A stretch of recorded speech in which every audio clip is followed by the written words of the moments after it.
Welcome to Paragon TV. I'm Randall Paul. This is Dave Young. This is the Retirement Show.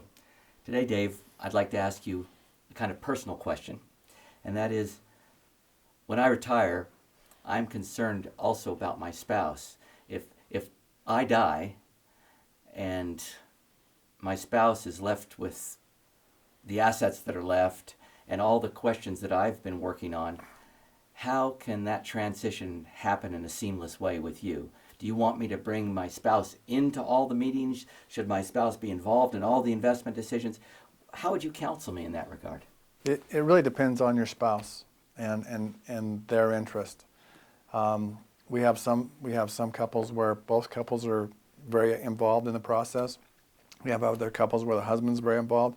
We have other couples where the wife takes care of everything. So it really depends on the couple. What I want to have in place is I want to have a structure, and I want both you and your spouse to understand what that structure is and how it works. Like all your important paperwork, I want you and your spouse both to know where that is, so we don't have a situation where you walk out and get hit by a truck tomorrow, and now all of a sudden everyone's digging through your desk trying to figure out what you owned. Right. A lot of times people don't really think about that type of planning because they don't really plan on dying. and it's not even really about dying, because I've seen a lot of times with older clients is they have to go into an assisted living home or something. They're really no longer competent to make these kinds of decisions, and they didn't really plan to ever get to that point. And so while you are competent, while you are able to make good decisions, that's when all that should be put in place and set up. You and your wife should sit down and look out over the next 20 years and say, this is how our life's likely to unfold, but this is what the plan is. We're both on board. This is how we're working with the investment advisor. This is how we're working with the other advisors, because you never know if something's going to happen to you or your spouse first. I've seen planning a lot of times where you plan that one spouse is going to go first because their health is really poor. The other spouse goes first.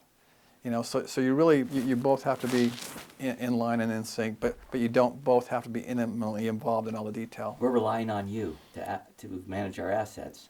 What happens if you get in an accident? What happens if you get killed? What's Paragon doing that will give me comfort that the transition will be seamless on your side? Obviously, my family would be very upset, would be probably the first thing that would happen. Once we got past that, we do have a structure in place to continue on if something happens with any of the key people at Paragon. And that structure is just, everything that we do is model-based. We run quantitative models that drive our investment decisions, and that structure continues on whether I'm there or not. And so, well, what if you don't, what if you're not comfortable with the new structure if something were to happen to me? Well, like I've said before, this is your account at Schwab.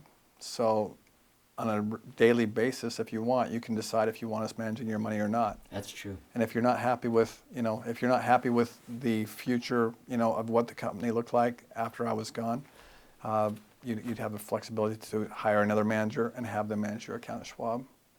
We hope you stick around long. I do too. Thanks. Thanks for being at Paragon TV today. We'll see you soon.